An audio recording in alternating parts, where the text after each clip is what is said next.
Hey, remember me? It's Greg from Baseball and Whatever. How are you doing? Hey, that's great. We should do that sometime. Before we get this episode started, let me tell you about Belly Up Sports. Why, it's only the finest source to get your news on the NFL, NBA, MLB, NHL, fantasy sports, and more. Whether it's through forums or articles, or their extraordinary podcast network, Belly Up Sports has you covered. They are the Internet's sports bar. Visit bellyupsports.com and follow them on all social media platforms. I hope you enjoy this episode, and we'll see you soon.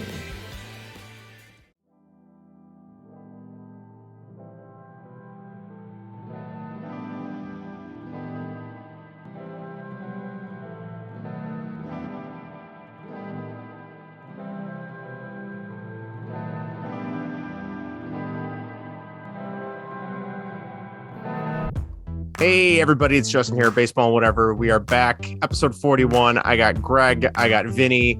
Also, special shout out to Greg. Tomorrow is his birthday. Happy birthday, Greg. Oh, thank you. You're going to be 30. Appreciate that. You're going to be 33, right, Greg? I'm going to be 33. 33, good number. I like a good. Dustin Bufflin. I'm an odd number guy. Like, okay. I'm for the odd numbers. Okay. So I think 33 is a pretty good jersey number too. So Scottie Pippen, Dustin Pippen, yeah. Can't go wrong. Peanut Tillman. Yeah, but welcome, Baseball and Whatever. Today we're going to talk about some baseball. We got some football stuff to go over with the Bears' recent hires. I have a Blackhawks rant prepared because the Blackhawks just can't keep it on the straight and narrow. They have to screw everything up again, and they did again. So we'll get into that, or at least these two will hopefully oblige me and let me just bitch and complain for a little while. And then we have we're going to talk about Boba Fett, episode 6 of the Book of Boba Fett, which I feel like it's almost the Mandalorian part 2.5 at this point with the way the last 2 episodes have gone. But I don't care. Really good show. So we'll talk a little bit about that. Spoilers: if you have not seen up to episode 6, please watch episode 6 before you listen to that. And for the first time, we will now be a part of the Belly Up Sports radio network as well. So you will be listening to at least an hour's worth of our show. So if you have not heard us before and you're listening for the first time, thank you. Check us out on Spotify, Apple, Podcast Addict, YouTube. What else? What am I thinking here? I can't think of any others. Spotify. Thank you. Spreaker. Anchor, Amazon. Yeah. iHeartRadio. Yep. Just search Baseball and Whatever. You'll find our stuff. We always have 2 segments. We do our first segment is baseball and primarily sports, usually Chicago based. And then our second segment is something with pop culture, whether it's movies, TV, video games, Star Wars, James Bond, DC, Marvel. And I think that's about it. But before we get started, we always start off with a famous number of the podcast episode we are on. And we are on episode 41. The only 41 I can think of, and Vinny, you'll have to tell me if I'm right or wrong on this, is, I believe, Blackhawks goalie Jocelyn Tebow.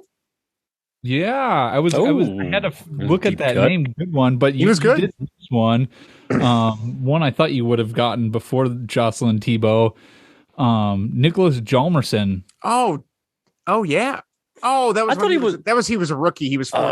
Oh, I thought he was like number 4. Yeah. Oh, that's a deep cut right there. That's a good trivia question. Is what was his original number? I like that. But yeah, other than Tebow, who was the goalie for some pretty dark years, pretty good goalie though, but just no team in front of him. I can't think of any other Hawks, Cubs, Bulls, Bears, White Sox. I don't know. Greg, you got anybody? I do. For the Vinny, do you want to mention the Bears one? I think that's a pretty big one. Brian Piccolo. Brian Saw. Yeah. Retired for him. Yeah. You haven't seen that movie? No, really? I haven't. Which I feel like is a cardinal sin living in very Chicago. Very good, very sad, obviously, but good movie. I thought they would have showed that like in like grammar school for you guys. it was required as a prerequisite for gym class. I actually did see it in health class. Believe did you it really? or not, in high school. Yeah. Wow. So, we watched What About Bob in health class at one point. to learn about anxiety disorder, I think. I should have been taking notes for myself, but I was gonna say they probably did that specially. Probably like, you think Justin's gonna get this if we put it on for him? We're doing this for him.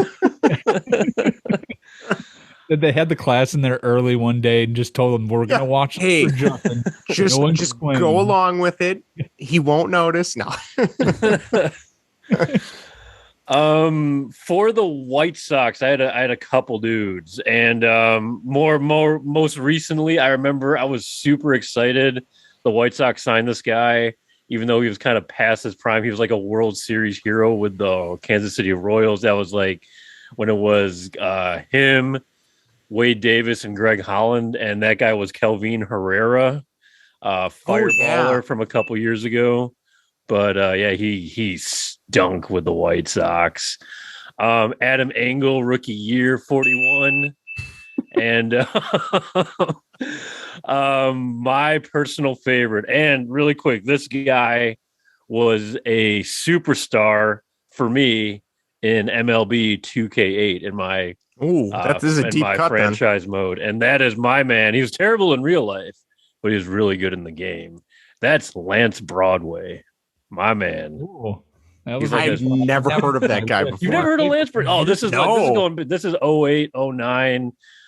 Terrible pitcher in real life, but he was like my fifth starter in MLB 2K8 in that season mode, and he was just rock solid. Him and John Danks. So. What about Danks? Yeah, right. 41. Who else on the White Sox? I don't know. On the list here. You got two more. Who are they, Vinny? Bill Simas. Okay. Oh, was he a reliever? I think so. I vaguely remember him from the 90s. Mid-90s. That one's not ringing a bell. And Tom Seaver. Oh, of course. Of course. Wow. I didn't realize he pitched for the White Sox. Neither did I. Yeah, at the end of his career, yeah. That's the Chicago way right there. You get the guys that are past their prime. Especially with the White Sox. Yeah. You know, we need another old dude. Let's go get Albert Pujols on the team. Breaking tradition here. So for the Cubs, I had two. And that is John Lackey. Oh, yeah. Steve Cishek. Man, he's good. Oh, John Lackey, World Series hero. That's true, yeah. His only non-lackluster year, I think. I didn't come here for a haircut. Yeah, exactly. That was his famous line. That was a pretty decent impression. Not bad. Brian Kelly. Yes, that's true. I think that's it for the Cubs. I had three more for the Cubs. Oh, wow. Okay. Matt Caesar was a 41. Okay. Oh, I remember that guy. My favorite, Tony Campana. Oh, of course. I love Tony 2011, Tony Campana. And that was great. Billy Williams in 1960. Wow. Number 41. Wow. That one. So, interesting. That's crazy. Right. Not bad. The only one for the Bulls, not a big name, but one I remember, Cameron Barstow. You guys remember him? I think he was part of the bench mob. Oh, vaguely. Would that have been like the mid 2000s, like 05, 06, something like that? Okay. Yeah. Tall white guy. The Ben Gordon and Kurt Heinrich years, maybe? Ben Wallace? Okay. All right. Fair enough. Deep cut. All right. Well, we are going to get on to our texters and YouTube email and tweets. But if you want to write into the show, you can tweet us at baseball and what. You can email us at baseball and whatever at gmail.com or our official Belly Up Sports podcast email, which is baseball and whatever podcast at bellyupsports.com. You can also find us at facebook.com/baseball and whatever. And one of the coolest ways to get a hold of us is our text/voicemail line. And that number is 913-808-3278. That number again is 913-808-FART. That will never get old. I'm not going to lie. Vinny's loving it over there right now. Check your pants after that one. Oh, boy. So we're going to start off. We do have one text that came in this week. Greg, go ahead. Take it away. Tell us who this text is from. I'll let Vinny handle that one. This is from the 815 area code. And they said, loved episode 40, loved the old guy. He was awesome. 815. That number, that's a familiar looking number. Yeah. Sounds like an Illinois number to me. On the Google Doc, it says 814. So do we have an outer towner listening to that one? That was a typo. There we go. Just fixed it for you. But yes, for those that didn't listen to last week, episode 40, we had a longtime listener, first time caller, Pretzel Vince made a guest appearance on the show. I got to ask, guys, was that a surprise? I kind of arranged that. I had texted him earlier in the day because I knew he was coming over. And I was like, hey, you know what? Let's surprise Vinny and Justin. I'm just gonna randomly get up. I'm not gonna say anything. No, I'm like, where's he going? He was sitting here the whole time, believe it or not, like literally right in front of me. I got a chair, our old rocking chair that sits right in front of me. You can't see, but he was here and he was on his laptop. He had notes ready and everything. A true professional. He is prepared. Let me tell you. So, and then while he was on, I was able to finish my top five favorite bands list. So go check that out. Yeah, that was a lot of fun. To it yet, but it was good. And I thought he was great. And you guys had I was only able to listen to him, but when I went back and listened, I mean, what great conversation you guys had. Yes, so, we had a couple people that got a hold of me and said that they really thought your dad did a great job, Vinny, and they also liked that you gave it to him. You didn't let him get away with anything.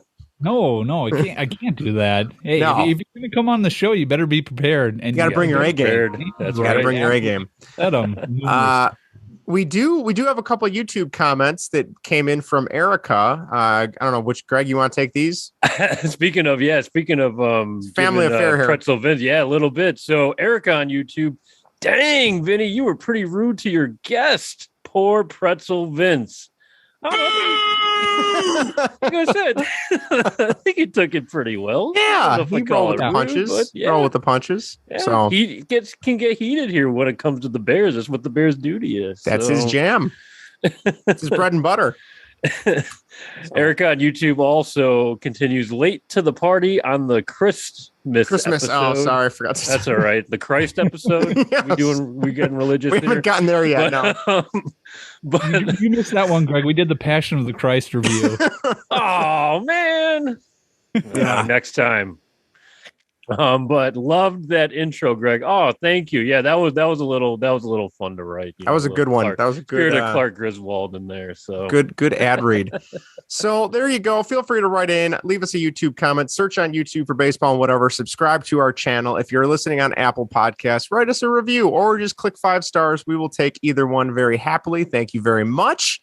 I don't think we have any hot takes this week, do we? No, pretty low key week for takes. Yeah, I was just gonna mention quick and stay tuned for countdown of the show episode 2 coming up in the next couple days or so.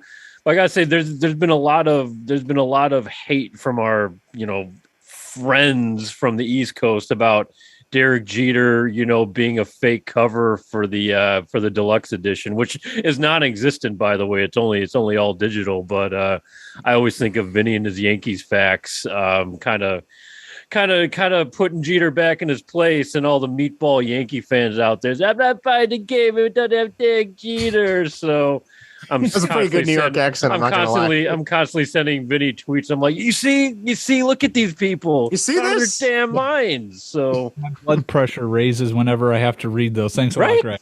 Right? Just completely insensible. It cracks me up because I'll check our baseball and whatever Twitter feed every once in a while throughout the day, and I'll see like, oh, we have 4 notifications, and I'm like, oh, Greg or Vinny riled somebody up, or they're responding to somebody. Exactly. But that's okay. That's a good thing. Any press is good press, So that is right. We don't really have. We'll talk a second about baseball, but in terms of the hot stove, there is none. The burners are shut off because the lockout has now passed. It is the longest lockout in MLB history, I believe, is last I read. It's going on 60-something days, which is longer than the 94 lockout or 94 strike, whatever you want to call it. I think it's the longest work stoppage. Thank you. That's it. Yes. So. Rob Manfred, he's reinventing the game. People said he couldn't change, he wouldn't improve things. He's got the longest work stoppage now, so good for him. Not really. He's a boob. Southsiders, we got some White Sox news. Greg, what do you got for the White Sox? I was going to say, take it away, Vinny. I think you got information that I am interested to hear. All right. Yeah, the White Sox hired a familiar face to be the hitting coach of Class A Winston-Salem. I just saw you wrote this down, so I'm excited. Do you guys know who this is? I don't know. Okay, how about I give you some hints? Maybe you guys guess it right. Okay. All right. Okay. Played 4 years in the majors, all with the White Sox. He slashed .224, .312, .384 for an OPS of .696 for his career. He last played in 2020 in 6 games. He wore the number 30 for most of his career. He was a 6th-round draft pick in the 2011 draft. Who is this? Nicky Delmonico, isn't it? That's right. Wow. Winner, chicken dinner. Wait, Nicky Delmonico is coming back to the White Sox as a hitting coach? The one thing he couldn't do. Well, he was good his rookie year, though. He was pretty good. He had 262, 373, 482 with an OPS of 856. So that's not too bad. You're absolutely right. And he actually held on to a job. I mean, I think White Sox, and I'm kind of partially kidding. I always kind of liked Nicky Delmonico. I liked him when they called him up. And he did good things for us. So, I mean, he just wasn't. I mean, that was our Ricky Renteria dark years. So, it makes sense. And the White Sox, bring guys like this home. So that's interesting. Yeah, for single A, it could be worse. I mean, we'll see if he's got any managing chops. And that's it. In my opinion, even if it's just single A hitting coach, I mean, any guy that's experienced big league at bats is going to be able to teach you a lot, especially he hit for some power too. Mm-hmm. So, I mean, it's not like, we think of Nicky Delmonico and we make fun of the name, but I think, the guy he's seen, as 4 years. I mean, I think that's plenty to move young hitters along. So best of luck to Nicky. There you go. Yeah. So we'll see how that goes. I was going to say he was a fan favorite sort of, because I don't remember you having anything. Yeah, no, we kind of got behind him. Yeah, he was kind of an older. Well, yeah, he was kind of an older rookie coming up and everything. Played a little third base. We moved him out to the outfield, and this guy was hitting second. He hit leadoff. He hit clean. He was in the heart of the lineups for some games. So little pop in him. So Nicky, not bad. Delmonico. Not bad. Not bad at all. Vinny, you got the promotional schedule for the White Sox. Any big takeaways or good deals that they're going to be giving away? Yeah, they have 4. My favorite for the promotional schedule is always the bobblehead nights, but they have 4 of those this year. Well, depending on if they can play or not. Yeah, in theory, right now. Yep. One on April 16th, the day after tax day, against the Tampa Bay Rays. On May 14th, the New York Yankees.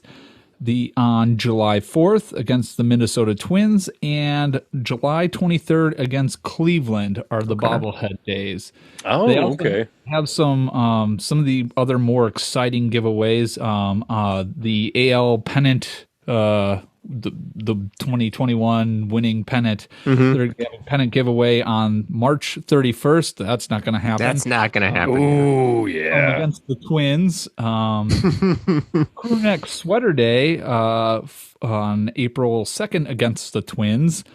Hockey Sweater Day on April 30th against the Angels. I saw a mock-up of that. It actually looked pretty cool. It's like, really it looked like the South Side. It looked like a South Side jersey, right? Yep, but check that out. Sweater. Yeah, that looks awesome. The Hawaiian Shirt Day, which that one looks so ugly, it looks awesome. On June 11th against the Rangers, and then a soccer jersey, which that one looks awful and not in a good way, on September 4th against the Twins. And any of the shirts, sweaters, jerseys are only in adult, medium, or XL. So no one has to worry about, triple XL. George doesn't have to worry about triple XL guy showing up or a triple X person showing up. So there you go. Well, I think I'd have to go with XL then, because I ain't fitting in the medium. So yeah, right. So that's my wheelhouse right there. So I'm gonna have to go to some of these games and pick up some free stuff. Yeah. There you go. Yeah, always pretty good giveaways. It sounds like so. I don't think awesome. Cubs ever do any giveaways, or if they do, it's always like the free little pocket calendar. The last giveaway I went to and I got something was it the year?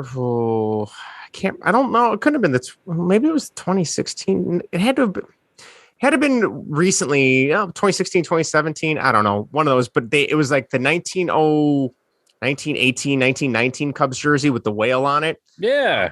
So I have one of those. It was cool. Mm-hmm. Cool. So speaking of the Cubs, I'm guessing this is Vinny too. Vinny, what is the crime that ownership committed this year?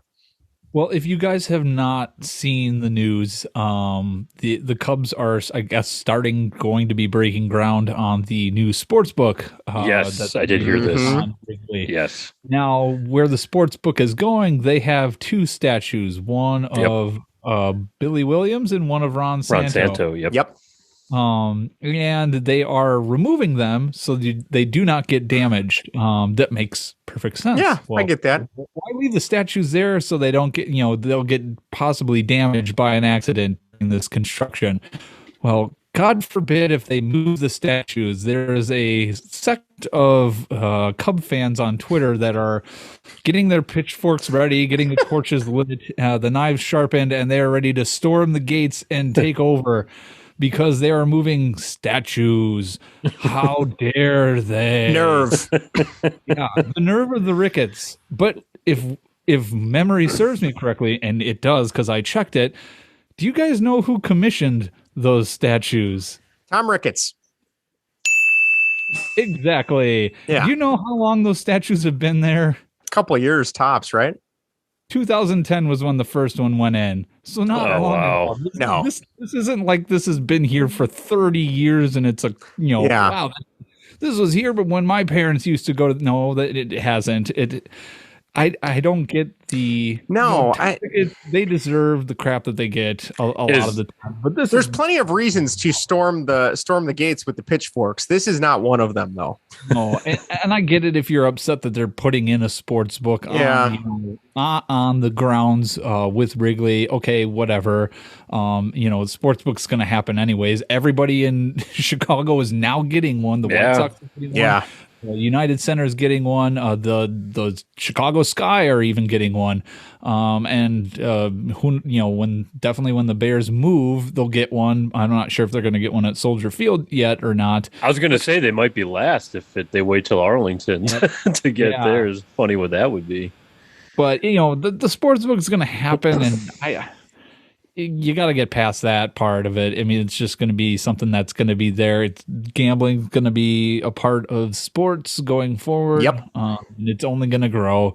So just kind of bear with it if you don't really like it, or just, I guess, stop following sports because it's going to be there for forever now.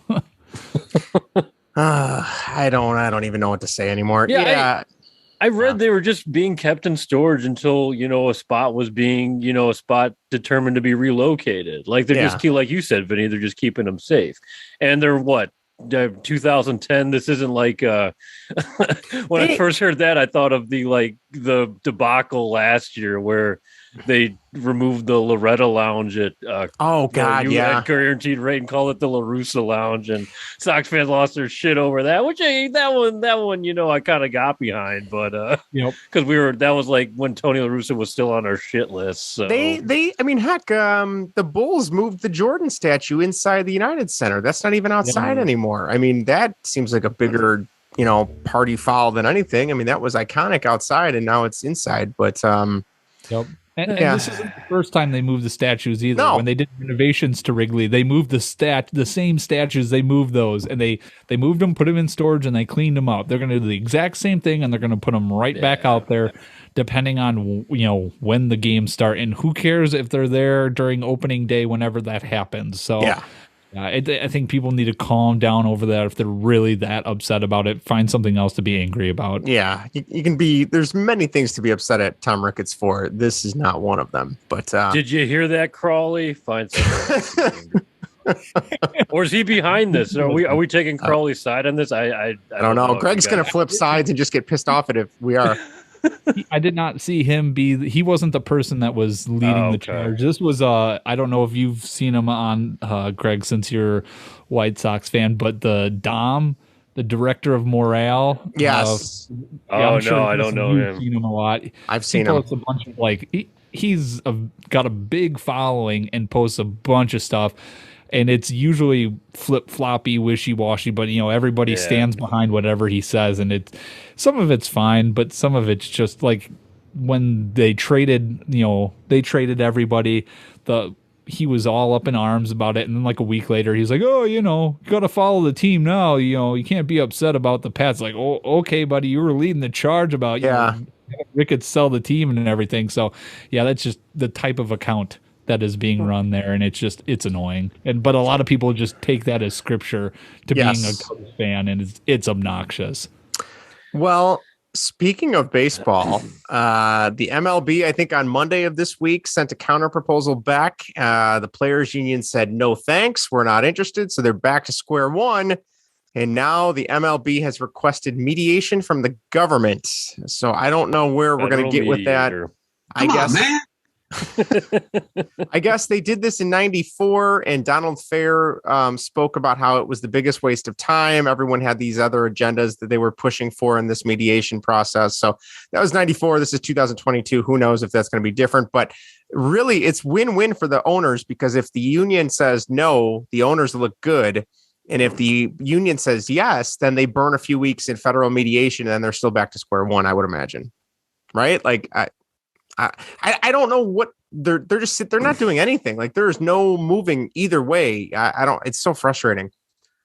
Well, I think MLB requesting this, I think if you take the positive side, it means they try and want to get this moving up a little bit, even though they are in control of ending this lockout. So I mean, it's still neither side wants to budge. No. So it's like this federal mediator just needs to walk in and just, so I look, the mediators Mo, and then we have Larry and Curly on the side. Then they just need, he just needs to hit both of them on the head with a bat and say, come on, let's go. So, I mean, I don't know. I don't know what this does. I think, Vinny, you sent out that GIF on Twitter of, the burning hotel room or something like that, or something of that. So, I mean, that's pretty much how it is right now. So, I mean, it's just the next step. But I mean, like you said, Justin, it's still kind of hanging tight at square one. Yeah. They can't agree on shit.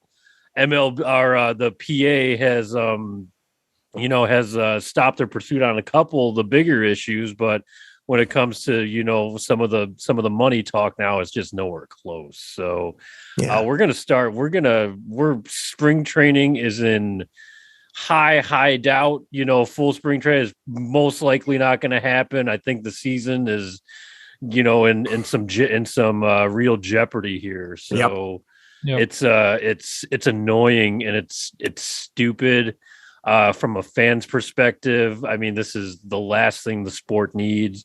As a fan of baseball, I just find this so ridiculous. I'm sick of it, and I just want MLB the show. They're doing so much damage that I don't know what they're thinking. I think I've said this before, and I know I've talked to your dad about it, Vinny, is with the 94 strike or lockout, labor stoppage, whatever you want to call it, they had Cal Ripken's Ironman streak right out of the gate, which brought people back. And then they had the home run chase, 4 years later, that brought a lot of people back.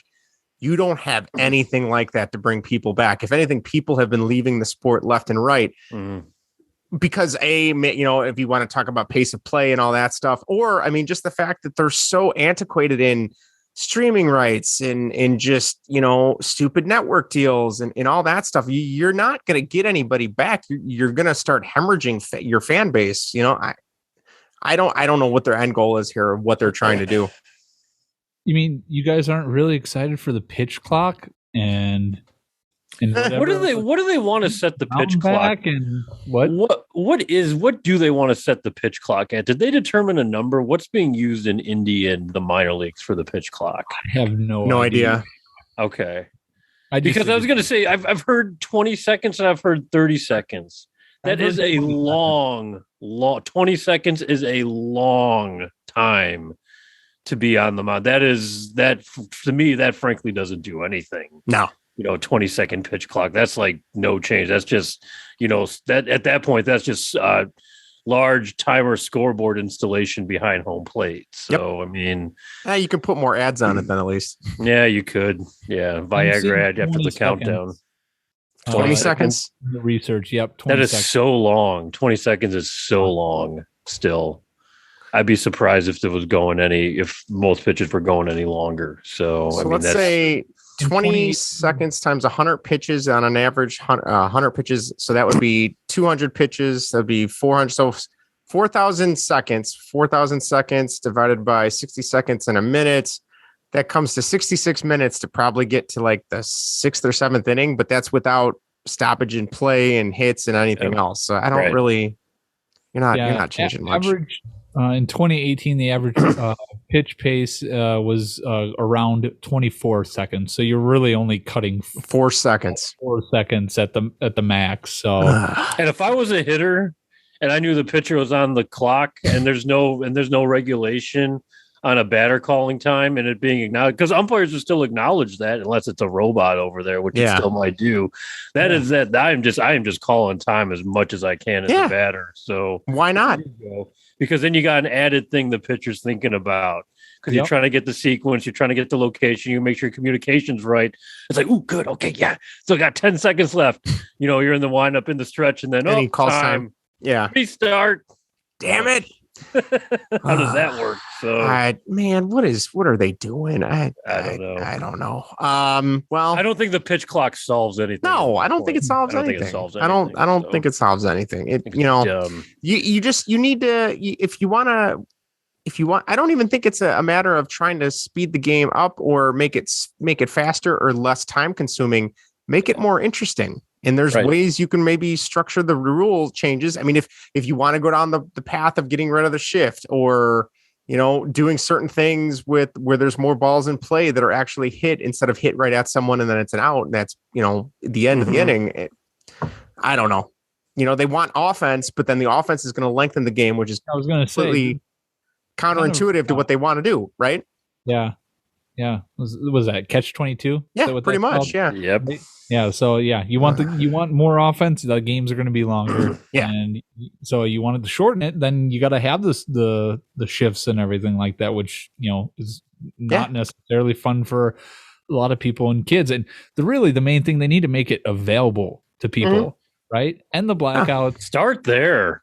Make it available. Have it on just regular programming during the week. Have games on game of the week, games on in the middle of the week on Fox, on the local cable station instead of FS1 or yeah. So kids can see it during the week, and they don't have to say, "Mom and Dad, can you buy the MLB package?" Well, do you really like baseball? No, I like this one player. Well, okay, like, are you going to be able to watch the games? No, it's blacked out. Oh, okay, well, no, we're not paying for that then. I just don't get it. It just seems so simple. It's asinine. I don't know if you guys saw my tweet earlier in the week and kind of touching on MLB The Show right now and getting back to our friends on the East Coast. There was a whole cover argument. Hey, Joe is not the face of baseball. Jeter is. And then, one guy who does he was that toilet paper guy I got into it with. But he pretty much said, hey, yeah, no one knows Shohei. He's on the West Coast. No one will recognize him. And my first reply was, to be fair, I don't think any non-baseball fan recognizes any Major League Baseball player. Right? That's how poor they are marketed. Yeah. So, I mean, I don't know. I mean, at least in the gamer industry, because not everyone who buys MLB The Show is also, they're a fan of the game and not necessarily watching the sport. So that does something, obviously. But yeah, as far as marketing goes, the blackouts, like you said, Vinny, I mean, it is just scraping the bottom of the barrel. I'm like, no one knows who these guys are or anything. No one's watching it. And now it's only going to get worse because we'll probably not be able to watch it. So terrible. Well, from a negative to maybe a positive, like I said earlier, we're going to talk a little bit about the Bears, our manures of the Midway section instead of monsters of the Midway. There you go. We have the Matt Eberflus and Ryan Poles hires. See, I listened last week, Vinny. I know it's Eberflus. So I don't know. What are we haven't gotten a chance to talk about this yet together. What are we thinking in terms of these hires? Vinny, do you want to start us off? I'll let Greg go because we kind of brushed on it last week. Okay. Yeah, obviously I've been in the camp where I said, oh, just do whatever, win, I don't care. But you know what? I like it, especially with all the recent Harbaugh crap, and I know Vinny will probably want to touch on that. But yeah, I think you know what? I think both those guys are exciting. I really like Ryan Poles. He's saying cool things. The history, you know, his previous positions he's held with the Chiefs seem very promising. I know there's a lot of speculation. I was like, well, Poles just had to hire McCaskey's picks or whatever. But, you know, at least we've been told that Eberflus was kind of on his radar from the beginning. Mm-hmm. So I've all confidence in that pick. And, you know, I mean, we'll see. Obviously, you still got to win. But at least at this point, I'm like, yeah, you know what? It just seems refreshing with these two guys. And I think I'm feeling a lot more positive about the Bears right now than I've felt in a while, which I think says something, because I didn't have this kind of I just can't have this. I don't know, excitement's the right word, but when Pace and Nagy were in, I never felt like, you know, it was, even from the beginning, I wasn't really, you know, it was like we'll see. But I think we got some guys here that previously held good positions that should be able to do good things for us. So yeah. I keep taking the positive route here, but obviously the big thing is win freaking football games. So other than that, then I'm just going to turn on you again. So that's when it's fun though, is when you can root against them. Yeah, that's where I've been for the last decade. I know. I like these two guys though. So we'll see. The only thing that worries me about Eberflus, and Vinny, maybe you can add to this, I don't know, is just his press conference was such a rah high school coach. I mean, if these guys buy in, that's great. And I guess they did buy in Indianapolis, and that's fine. But I don't know. It's just a little bit different. I mean, these guys are multimillionaires. Should they need to be, you know, riled up to play? I don't know. I don't know what your guys' take on that is, but I mean, for me, at least, I'll just go really quick. I don't buy too much of it. I know it sounds kind of, you know, ridiculous, but if it starts translating, and, you know, this guy's a hard ass and, you know, holds people accountable. We're told he's a culture guy. So, I mean, I can excuse that, I suppose. Yeah. The whole winning the press conference garbage. Yeah, that was, yeah. Who cares? I don't care what he really, you know, I don't care that it's rah. Yeah. Okay, fine. Like that's what he is. He's never been a head coach. No. I don't know what his background is on giving press conferences. True. That's true. You know, he's speaking more probably towards his players and the guys that, you know, the free agents out there and stuff like that, than he is speaking, you know, and more speaking to us fans. That's a good point. He is speaking to, you know, the media members, and I don't think he really cares about them. You know, the media really came down hard on him on his, you know, on his interview or on the press conference. I didn't care. It was coachy, but I mean, he's a coach. What do you expect? Yeah, what do you expect? Yeah. You know, I love that Poles came out and said, you know, we're going to take back the North, not we're going to beat Green Bay. You know, that was big. I liked that. That was my big thing. And when I heard that, I was like, oh, I'll take that. Yes, that's what I want to hear. We got to beat the Packers. Exactly. I was so glad that he said that instead of beat Green Bay. And there was nothing just about one specific team in your division. It was about the whole division. So I'm on board with it. I've heard they interviewed on 670 The Score one of the ex-players for the Colts who was on offense. It was Anthony Costanzo, yes, a lineman. But he said that, you know, he really liked Eberflus and how he you know handled the team on the defensive side, and how he saw guys respond to that and, you know, could fall in line with that. You know, Justin, kind of get to your point, you know, these guys making money, having to get up for games. I know, was it Dan Bernstein was telling a story on 670 The Score when Brian Cox would, you know, have to get ready for a game. He would like have these like mental visions of like people hurting his family to get himself up for the game. So oh my God, get themselves. Yeah. That's true. Okay. When you put it that way. Yeah. So, you know, if he can win, then, you know, I think his message will resonate. You know, as long as, you know, he can get he preaches discipline, which I love. Nagy didn't really do that. And they need it too. Yep. He says he wants to be involved on both sides of the ball, which Nagy said he only wanted to focus on the offense.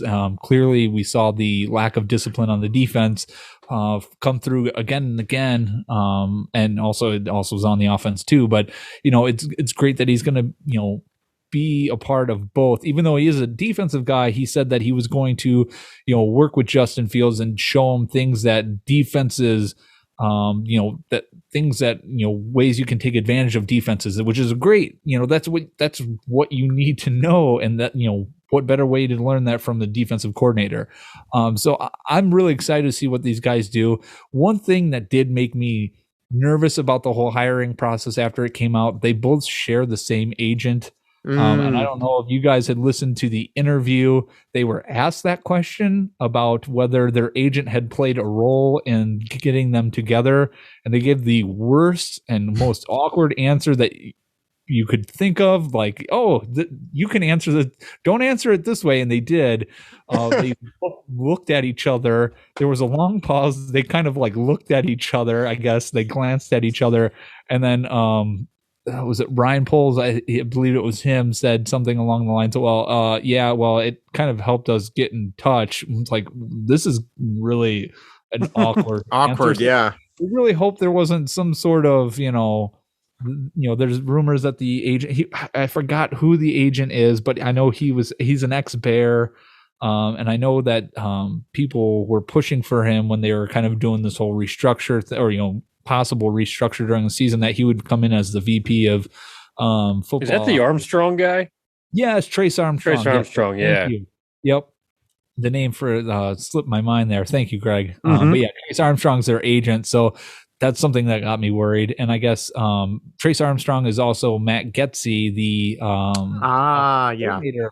He's his agent too. So again, oh man, yeah, that makes me a little nervous. Maybe it's just a coincidence. That's interesting. Yeah, maybe just a little coincidence. Are there any little coincidences, Greg, or is it just coincidences? Right? No little. It's just no big coincidence or small. It's just coincidence. There we go. Terrible accent. Got to work on that. Yeah, that makes me a little nervous. So I have that in the back of my mind, but I'm on board. I can't wait to see what these guys do. So yeah, let's go with the off season and let's get Getsy in there. Who I guess Aaron Rodgers again. When I've heard people that were interviewed about him and his background, Aaron Rodgers was a big supporter of Matt Getsy, and often spoke highly of him. So yeah, it'll be interesting to see what this guy does. Comes from the Shanahan tree, so there's going to be a little West Coast offense, but you see how Kyle Shanahan can run the ball effectively.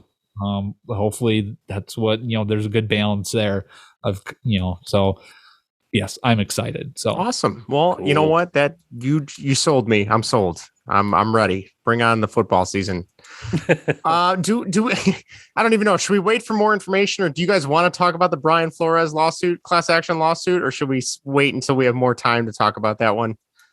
I think we can kind of talk about it. If you guys want to. I think there's enough out there. Yeah. We can talk about just the fact. We don't have to, Yeah. I mean, Vinny, do you want to, you probably know more. I mean, I've only caught the tail end of it, just that I know that the Dolphins owner was suspected or supposedly giving him, was it $100,000 per loss the season they were trying to tank, I guess?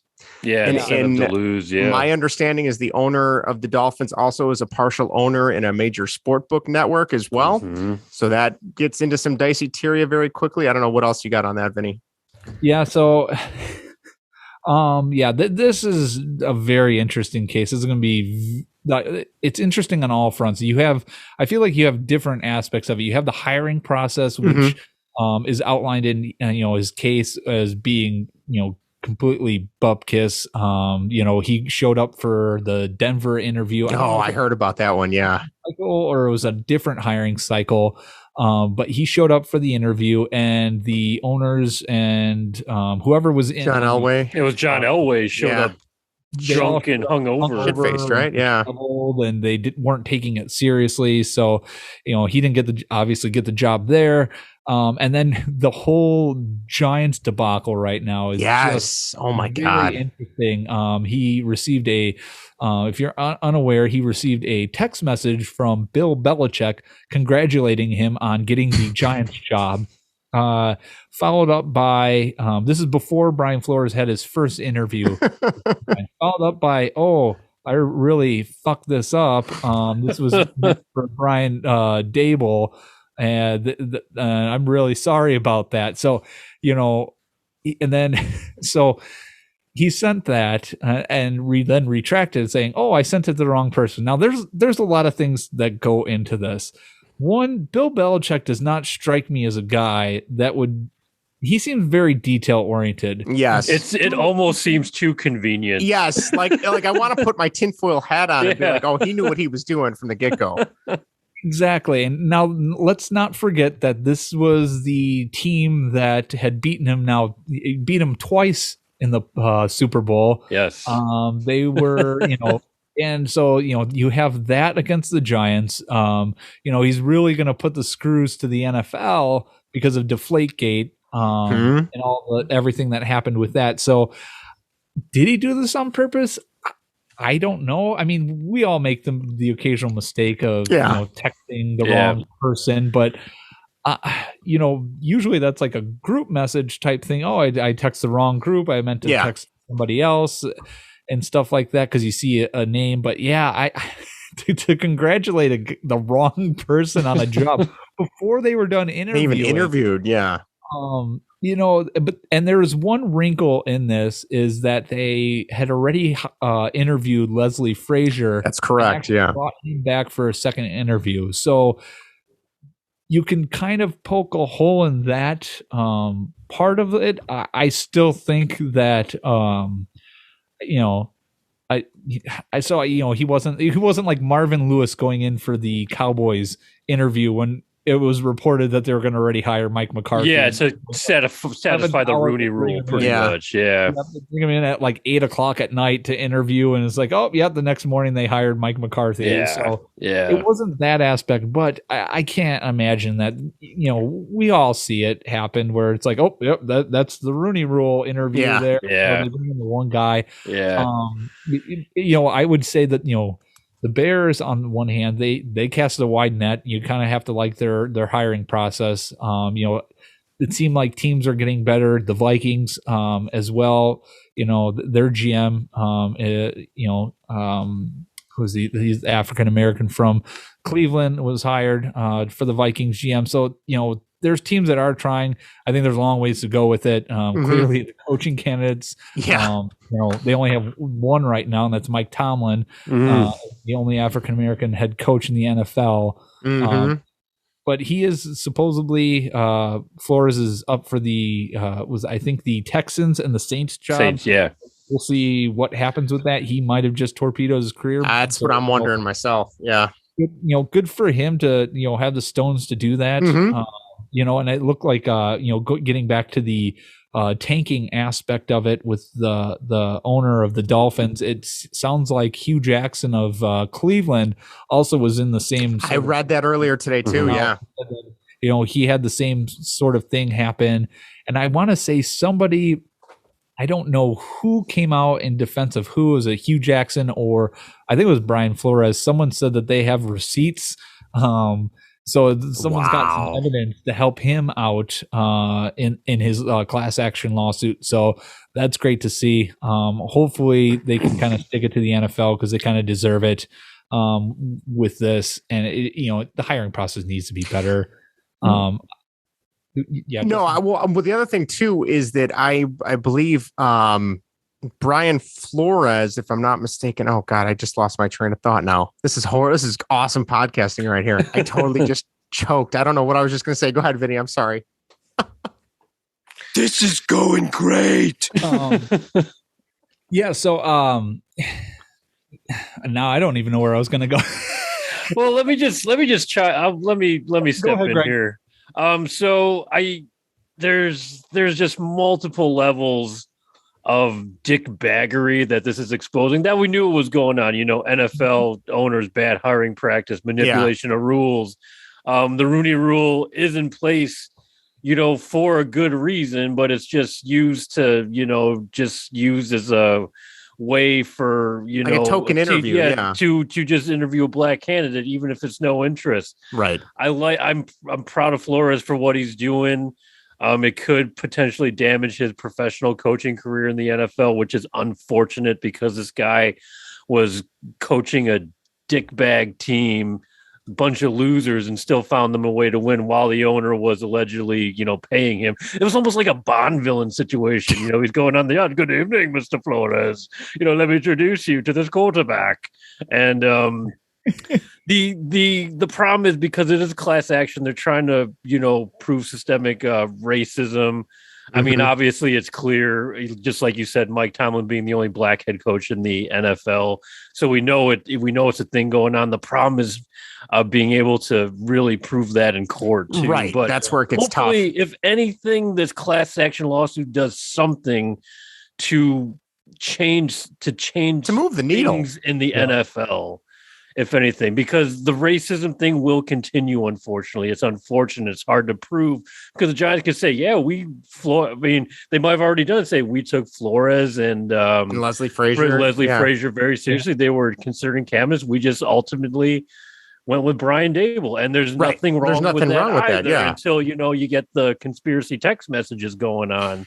Well, this what I'm trying to say is I hope this does something because there's a lot of layers to this. There's a lot of bad things happening with race obviously being the worst in my opinion. Well, it's so multifaceted. Okay, so I finally remember what I was going to say is I just think it's funny. And again, I don't know if you want to call me a conspiracy theorist on this or, my tinfoil hat, but like, we love a good conspiracy. But like right before, the Bears started hiring people started interviewing and all the interview cycles started. What was the one thing we kept hearing about Brian Flores? Oh, you can't work with him. He's power hungry. All he wants to do is run the team. He wants too much control. That's why we fired him. So like the narrative is being built and then he's fired. And he's kind of like, some people are taking a chance talking to him, but not really as many as you thought. And then all of a sudden this comes out. And it's like, okay, was this the narrative that was spun up by, and I don't want to say the Dolphins as a whole, was this just the narrative that was spun up by the owner because he knew this was coming down the pipeline? Like it makes you wonder, like, and if that's the case, it makes you wonder how many other times were coaches called, couldn't work with them or they too angry, things like that. It makes you wonder. And again, maybe there's nothing there, but I think it's at least something to take a look at, so. Yeah. And it was very convenient that, like a week after he's fired that, all those reports. And we talked about it on the show too, about, we're considering him like, oh, maybe, you hear these things, you don't know how true they are, but then we heard stuff about Nagy and we're like, oh yeah, that's true. It checks out. Yeah. Oh God. But supposedly he's going to get hired he's going to be somebody's offensive coordinator. I heard he was in an interview for the Lions. Did he get the job or is that still? I wouldn't be surprised. The Lions deserve him. I'm sorry. I dislike the Lions, but come on, Detroit. Like, do your homework. Jesus. You saw him 2 times a year. Yeah. You want him? Yeah. What the hell's the matter with you? Maybe they just want Dub. Maybe. Bill Koenig, if you're listening, try and explain that one to us. You live in the area. So. They have an empty building inside Ford Field, and they're like, hey, we can make this club Dub. Hey, I got a guy. Let's call in Matt Nagy. God. Well, I'm very curious to see. 2 games a year. Yes, yeah. I'm very curious to see what will happen. I think this is going to it's going to be a yearly. It's going to take years for this whole thing to play out. But I think I also wouldn't be surprised if this leads to more stuff from all the texts and emails that were in the Gruden leak. If those start to come out now too, and that starts to paint a more unrosy picture of the NFL. I think there's a lot of weird shit at the higher levels. I wouldn't be surprised, but that's just me. So. Yep. All right. Well, I will real quick, if you guys don't mind, let me rant about the Blackhawks. Well, let me get comfort here. Where's my pillow? Well, if you're listening on Belly Up Sports Radio Network right now, we're probably going to cut away because we only have an hour time slot. So if you want to hear this rant and our whatever segment about Book of Boba Fett, be sure go check your podcast app of choice, search for Baseball and Whatever, or go on YouTube and search Baseball and Whatever, and be sure to subscribe. All right. Now that we got that out of the way, the Blackhawks. All right. Let me start by saying I was finally coming around. I was back to watching Blackhawks games over the course of the last month or so. Like I had the investigation was, even though it was purchased and bought for by them, it was a fruitful investigation. You know, they still did some stupid shit with Kyle Beach saying they didn't want to settle. And then they wanted proof that he was emotionally damaged by all this, which is just the biggest FU to any victim. Mind blowing. So now we have John Doe 2 and John Doe 3. John Doe 3, I believe, is now possibly in a lawsuit with the Hawks as well. So on Wednesday night, the Blackhawks held a town hall meeting, streamed it online. I think it was even on TV. I don't know which channel it was out here in Chicago, but I know it was on their YouTube feed. And they had a town hall. It was Rocky Wirtz. Jamie, I can't remember her name now, and I feel bad, but she's been hired as the head of business ops. And then Danny Wirtz, who is the president of the Hawks, and that's Rocky Wirtz's son. And then Eddie Olczyk was there, who you guys know, Eddie Ol, former Hawk and color commentator for the Hawks now. And this was supposed to be the rebranding of the Hawks. We've made amends. We were sorry for what happened. We are not going to let it happen again. Let's talk about the good things now. Let's move forward. They talked about how they're on a GM search now, and Eddie Olczyk and Marian Hossa and Patrick Sharp are on the committee to pick a new GM, which one of the guys they're interviewing right now is Peter Chiarelli, who is a horrible GM. He is awful. I wanted to ask you about that because I saw that you on Twitter, Justin. You didn't seem too happy when you heard that name. He was the GM of Boston when the Hawks played Boston in the Stanley Cup in 2013. And he was okay, not too bad. And then he got a job in Edmonton, and he was a train wreck. The Oilers were pretty shitty before he got there, but he got there. They had Connor McDavid, which if you're not a hockey fan, you might not know. He is like the best player in the world right now. And they have the two best players, Leon Draisaitl too. And they couldn't do anything with the two of them. They couldn't make the playoffs. It was horrible. So they fired him within like 2 or 3 years. And now the Hawks want to interview him. He's been out of the league for like 4 or 5 years straight now. Not a good look. But anyway, the most important thing is this town hall is going on. And Mark Lazarus, who is a really good beat writer for the Hawks, he writes for The Athletic now. He asked the question, what are you doing? And this is a softball question, in my opinion, this was to Danny Wirtz, actually. It wasn't even to Rocky. It was, that's right. Yeah. Yeah.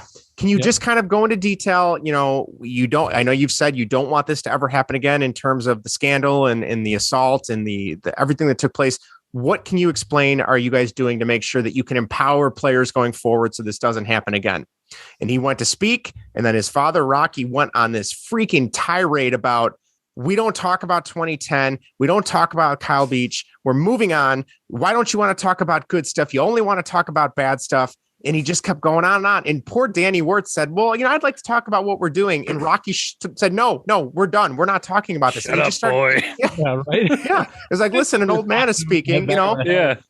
And so that was Mark Lazarus. And that kind of, the question ended. And then I believe it was Phil Thompson is the one that writes for the Tribune, another beat writer for the Hawks. He was the next one up. And he said, you sounded pretty upset when we asked that question and you didn't give us an answer. So I'm going to ask it again. And Rocky went apeshit and just, how dare you? And then he started going after the Chicago Tribune and blaming them for not having accurate scores overnight of the late Hawks games and how that's not fair. And I'm like, what are you doing? And the best part was, you have head of business ops, Jamie, and I'm going to have to look up her name because I feel horrible. But her, Rocky Wirtz's son, Danny, and Eddie Olczyk, the color from their face, they look like they just saw a ghost. Like they were like going like this. This isn't good for an audio podcast, but they're leaning back in their chair and they look like they were going to cry. And Phil Thompson, if I'm getting his name right, was just, he's like, you're saying that you have all this transparency. You're going to be transparent about what you're doing to empower the players so this doesn't happen. What are you doing? Well, we're not going to talk about it. We won't talk about it. That's none of your business. You don't work for us. We're not telling you. What happened to the transparency? If I have an 18-year-old kid that gets drafted by the Hawks, I don't want him going there because I don't trust that organization now. Screw him. You know what I mean? So, but he works for the Hawks then he can ask the question. Then he can ask the questions. Yeah. Well, then it gets better. He's like, ask a better question. So then credit to this guy. I need to follow him on Twitter because he sounds like a really good beat writer. He goes, okay, well, tell me, I'm talking to all these Blackhawks season ticket fans that are upset. They're not getting their money back on selling their tickets. Like today, One of the games for yesterday night was going for $8 at noon. And that hasn't happened since I was in college, which was almost 15 years ago now. Wow, that's incredible. So he goes, well, you don't work for the ticket office. How do you know that? Like, like you can do research. It's pretty easy. And it's like the internet is on computer these days, Rocky. You can find a lot of information out there, so he opened this can of worms. And then the best part is the NHL on TNT, they went to their intermission and they played the interview, and you had Wayne Gretzky and Rick Tocchet and Anson Carter saying, what is Rocky Words doing? When they plastered him much. For Wayne Gretzky to have an opinion on anyone, because everything's great. He doesn't want to rub anybody the wrong way. He even went after Rocky Words. So I'm like, everybody on the score on 670, the score was like, you got to make him step down. You got to make Rocky step down. He's not going to step down. He issued an apology, but it wasn't from him. It was an apology he sent to the business ops lady, who then had to forward it out on his behalf. Like, it wasn't even a real apology. It's a joke. Like, I'm right back to, I don't want to watch the team. I don't want to support them until he's gone, or, Taves and Kane really don't even need to be here anymore. They're so far behind again now. It's a joke. Didn't they lose 5-0? 5-0. Yes. Which the running joke online was they couldn't even buy one goal, and one goal was their, slogan for like 6 years during the cup run. So thank you for letting me get that off my chest. It's just infuriating. A team that you love so much from when you were a little kid, and Rocky was portrayed as this hero that, pulled them out of the dark ages. Yeah. Put the home games on TV, because his old man was such a crotchety little a-hole and wouldn't even put home games on TV. Mm-hmm. And now he's like regressing into his father. And it's Danny that's the one that's got to pull the team out of the dark ages again. Yes. So I just don't get it. I really don't get it. So, but the optics are absolutely terrible. And just like you said, you're kind of getting back into it, with all the Kyle Beach crap that has been plaguing the Blackhawks. And then they're at words, like you said, it wasn't even, he butted into a question that was not wasn't asked even for him. They all he had to do was sit there. I mean, he can be all mad about it, but don't just like butt in, because then you're just really causing and problems. I mean, it was literally a softball question. Hey, tell us what you're doing. And a fair question, totally fair question. Fair question. And all you got to do is say, hey, here's what we're putting in place. You're going to look good from that question. Or B, if you don't want to talk about it, just say, you know what? It was a really rough go. We're glad that Kyle's in a better place, but we're just going to try and move forward. You don't have to go on this crazy old man rant, right? Which is exactly what it was. He started that way, but then he just kept going, and then when Danny was going to start talking, he went like full smells on him. You'll get nothing, and you'll like it, boy, and just like cut him off. And it was like shut up, boy, cut the mic. Yeah, I was like, holy cow, he's still going. I can't believe this. To be a PR person, I would be afraid to be a PR person for the Hawks, because if that's what he says in public in front of everybody to see, can you imagine if you have a differing opinion and you go into his office, what that would be like? It makes you wonder if that's why this is all happening. And Rocky will say he has been on record saying he knew nothing about it. But if that's how he acts to a writer who questions him about something he doesn't want to talk about, can you imagine like if somebody said, hey, this thing with Kyle Beach, we just heard about it, we got to do something. Don't tell me we have to do something. And again, I'm spitballing here. There's no reason to believe that actually happened, but it's just crazy. From that outburst yesterday, it kind of seemed like it would be on track. It was literally like old man yells at cloud. Like it was crazy. It was crazy. So, all right.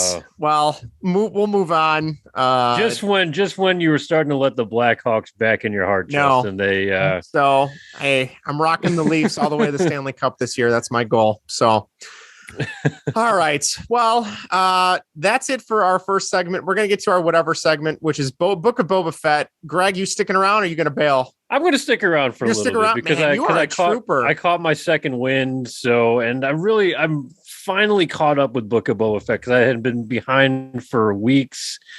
And I just want to start off by saying we do have these conversations at work about Book of Boba Fett, and I know I brought it up to you guys, but just gathering the room from some of my coworkers, there is a lot of I don't want to say hate, but I am getting vibes from coworkers that it's mostly like, they find Book of Boba Fett boring. And for me personally, I do not find it boring whatsoever. I really enjoy this show. And I think the writing, number one, let me just qualify this by saying I could listen to Tamara Morrison like talk all day. Yes. I mean, if that guy wants to, like Karcher machine manuals to me, like I will sit there and tune in like, be your like Google that. Maps voice, right? Exactly.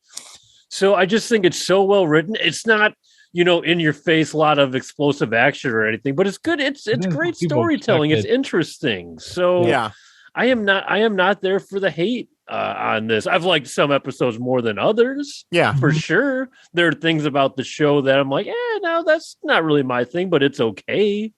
But I was going to say, I know we'll get into it, but especially the last two episodes. I mean, absolutely phenomenal, engaging, edge of your seat. I mean, tingles just even thinking about it. So definitely glad to be caught up. I was actually, when I got called in for my lovely career to your day job, the lovely day job, which has been coming more and more to light. Part of it is doing snow removal. So we were waiting for the snow to fall. Called in nice and early. Lo and behold, there's not a drop of snow on the ground until it came down like a tidal wave at 4 a.m. in Arlington Heights. But nonetheless, I was there at 3 waiting around. So what do? Catch up on Book of Boba Fett right in the truck right over there while it's running, burning the village gasoline. So there you go. That was it. But I know you guys have certainly been high on this show too. So yeah, I mean, I don't know, Vinny, what's your take on the whole series as a whole? With spoilers. Yeah. If you haven't. If you haven't you've been warned. You've been warned. If you have not seen past through episode 6 of Book of Boba Fett and you don't want it spoiled, turn this off now, which pains me to say that as a podcaster, but come back and then re-download it afterwards. Vinny, I don't know, Vinny, you want to get into what your thoughts on the series are, or just the last couple episodes? What are you thinking? Yeah, I've enjoyed it thoroughly. This is great. Great spinoff of The Mandalorian. I've gone on record saying that I like this story better than The Mandalorian just because it's not just traveling.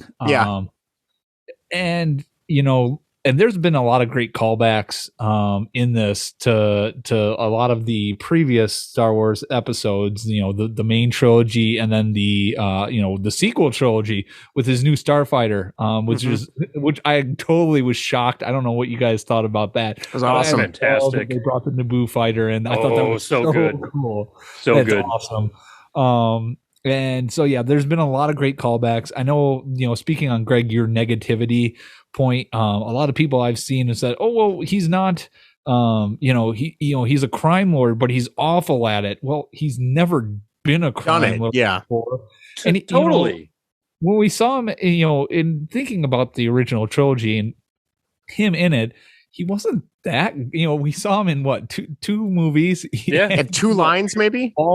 He trips and falls into the Sarlacc pit. I mean, how good of a bounty hunter is he? Like, I'm sure the comics and the stories go into like how great he is, but maybe he's not as good as we built him up to be. But again, just basing it on the movies.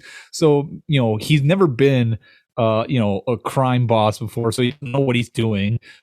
He's also had this, kind of come to God with the sand people, so to speak, and kind of, reborn and everything. So he's going through life now in a different way. So where maybe he's not going to be cutthroat, maybe he's going to be trying to find a better alternative to doing things. So, I think there's a lot of actually growth in him that you see. And I think it's more refreshing than he's just some badass that goes around.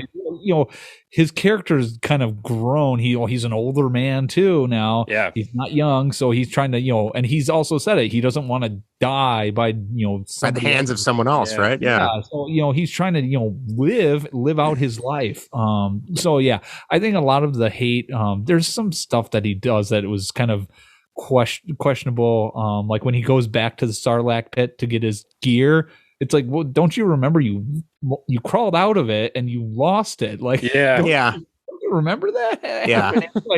But again, he's, I don't know how long. Do you guys remember how long he was trapped in the Sarlacc pit? No, I want to ask you guys, was it very long? Because my impression was he got out of there soon, like days, if not like hours, days, right? like just hour, no, like even just hours after he fell in, Yeah. and then the timeline progresses with him spending a lot of time with the Tusken Raiders. Because I thought I thought. Wasn't this but about then 5 years after Return of the Jedi? Yes. So it's either. So for me, it's either he got out of the Sarlacc pit soon, and he spent a lot of time with the Tusken Raiders, or there's always the cut where the Sarlacc pit you're slowly digested over the 1,000 years. So he could have been kept, preserved like that, safe from the armor for longer than we think. And I mean, I don't know, but my impression was that he got out of there relatively soon because the damage still looked fresh from Jabba's ships, and then the barge. Jawas like just got there. So I mean, if they're showing up there, that means they're like it just happened, maybe. So like they're gonna scavenge all this stuff. Yeah. My opinion, but I think that's what because I try to think about that one. Like I'm trying to put the timeline together right here. So yeah. And so I have, let's see. The theory argues that Boba Fett was inside the pit for a few days, roughly 20 years in Sarlacc time. And that's why he looks the way he does. So, a few days. And I love, so it wasn't that long. So you would like to think that he would remember that his gear was taken from him. Yeah. But, I also like the fact that when he goes back there looking for it, that the ships are still the down ships from Return of the Jedi are still. I thought that was cool that they left them there. Good continuity. Yep. Clean it up or anything like that. So I love that. And again, the callbacks in the show have been great. I'll let you guys speak a little bit on it. I feel like for me, I think I still like the Mandalorian's character more, which is I never would have thought I would have said, because I mean I loved Boba Fett as a kid. Like I had the action figure and I actually just bought the Slave One Lego set. I'm gonna try and put that together this weekend. It was on sale for like $30. I'm like, I gotta buy this. There you go. So a couple things. First of all, I like the series. I don't understand the hate either. The one thing that kind of bugs me is I've seen from a lot of people, and I think you guys touched on this already about, oh, that's not the Boba Fett I know, and like you said, really, he was in a handful of scenes. And I thought the arc with the Sand People was amazing. I thought that perfectly sets the tale of why he is the way he is and why he's changing everything. So I can totally get around that. I really liked that in general. The one thing I don't like, or I shouldn't say I don't even like, the one thing I think is very telling is my two favorite episodes of the series are the two that he's barely in, which, I thought that was kind of odd. The first episode that was just all Mando, I really thought you could have said that was like an interlude and it was just one off, we're just going to see what he's doing and how he met up with Boba again. But then the second episode, would that be the sixth episode? I mean, Boba Fett is only in it for like 10 minutes, maybe, like when they have a little sit down at Jabba's palace. But a couple things, just in general, I like it overall.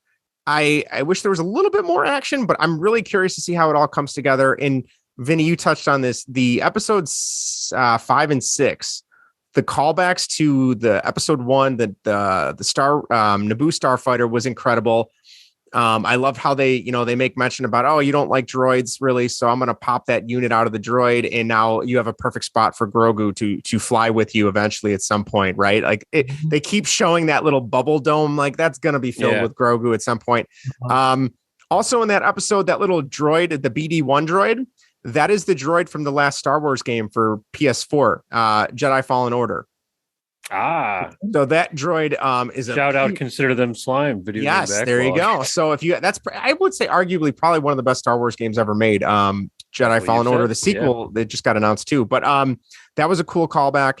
I loved the callback of showing the Womp Rats when he's flying around that he could shoot down, showing the ramp that Sebulba knocked Anakin off onto, and the debris from the ramp was never even cleaned up. Like it was still all messed up and everything.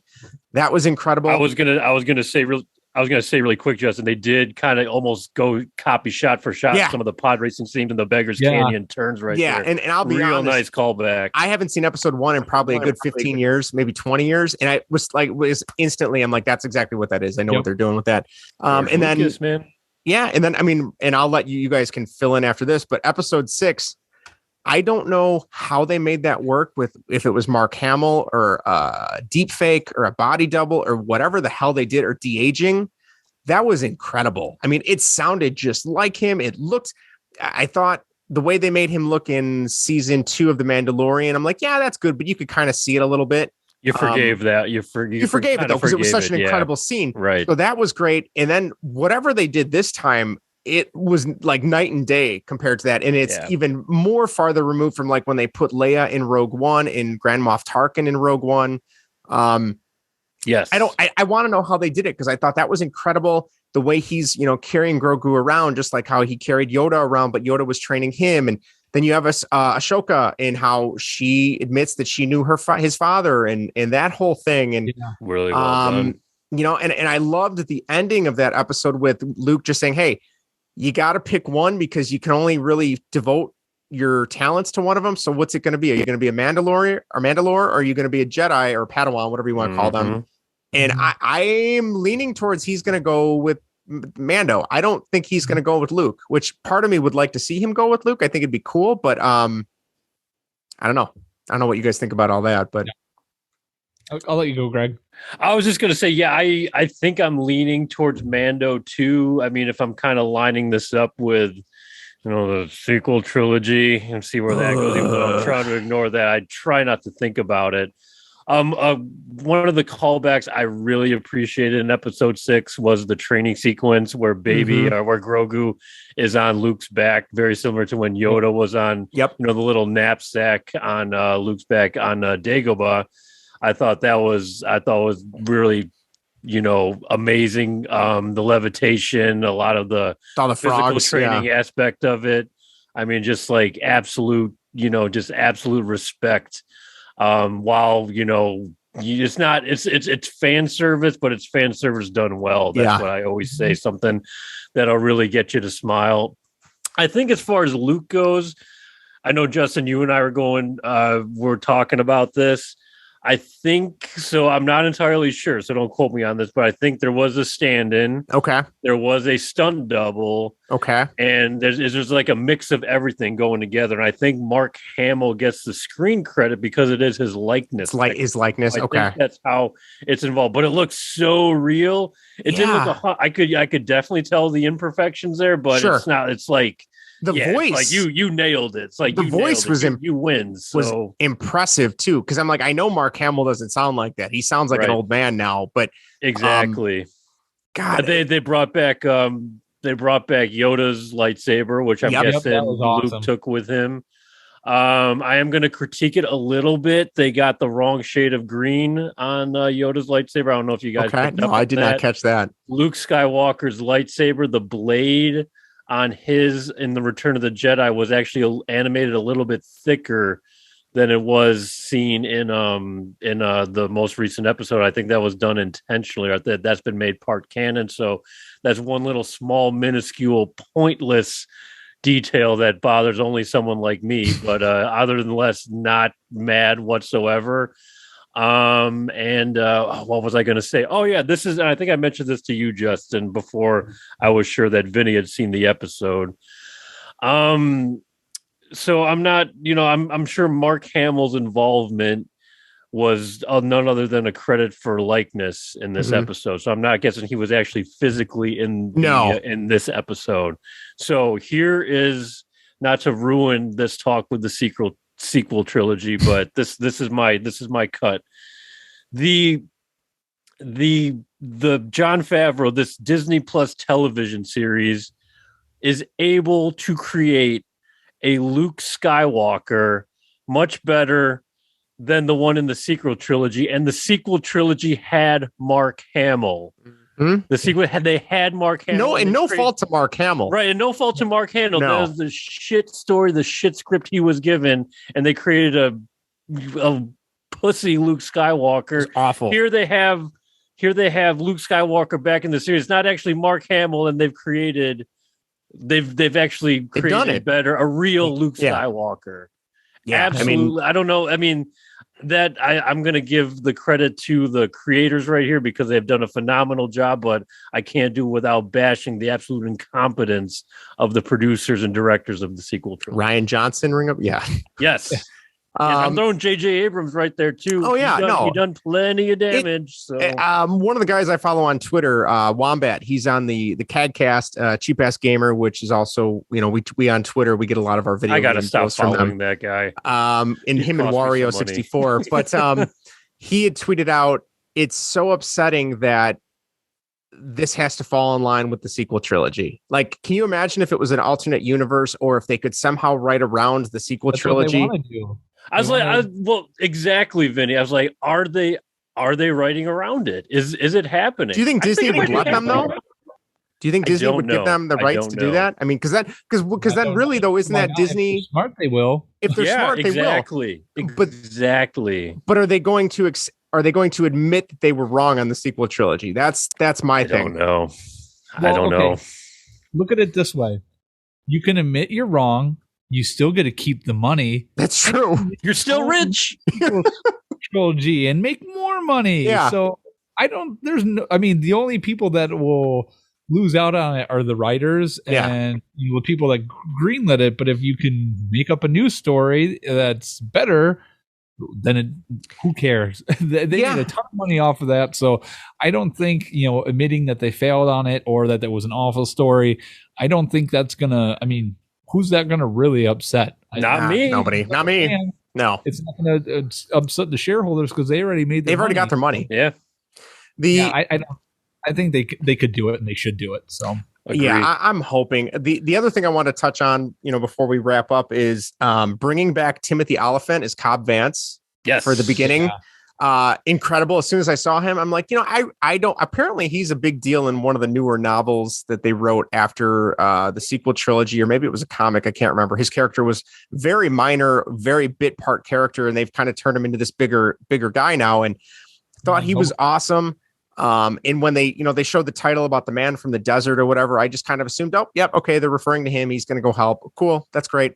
And then, when you have Mando kind of talk to him and the whole thing about, this isn't your fight right now, but it's going to be like, and that was very similar to, apparently there's a scene in A New Hope that was cut where Biggs is talking to Luke and telling him you should join the rebellion because eventually the Empire is going to come here and it's going to be our fight. And apparently that got cut from A New Hope. So very similar, similar idea there, which I thought was really cool. Yeah, I didn't know that. I'll have to send you. There's a YouTube channel. I think it's called Star Wars Explained or Star Wars Explained. I know that channel. Yeah. You guys phenomenal. But anyway, that was really cool. And then I had been watching things online of people talking about they wanted this character Cad Bane to make an appearance, who I believe was in the Clone Wars. I don't know if he was in Rebels, which I tried watching Clone Wars a couple times, and I've heard the first season is really rough, and I didn't make it through that, so I need to give that another go. But apparently Cad Bane's in the comic books as well, and he's another bounty hunter. He was supposed to be like the big bad bounty hunter before Boba Fett came along. And apparently at some point in the timeline, Boba Fett and Cad Bane like have a huge blowout battle, and he supposedly kills Cad Bane, but Cad Bane is somehow brought back. That's why he's got all this weird machinery on his face and everything. And that is supposedly the reason Boba Fett has a huge dent in his helmet, which I had never knew that. But that character was incredible. Like, even if I had never even heard of him, which I only know of him by name and by pictures. Yeah. Really badass character design, right? Like, just so cool. The whole standoff component. It was like a Western. It was like a Western. Yeah, so very cool. I got to think Cobb Vance is definitely alive, because when you freeze frame it, he got shot in the shoulder. And I think that was just all the motivation to get those people to help out Boba.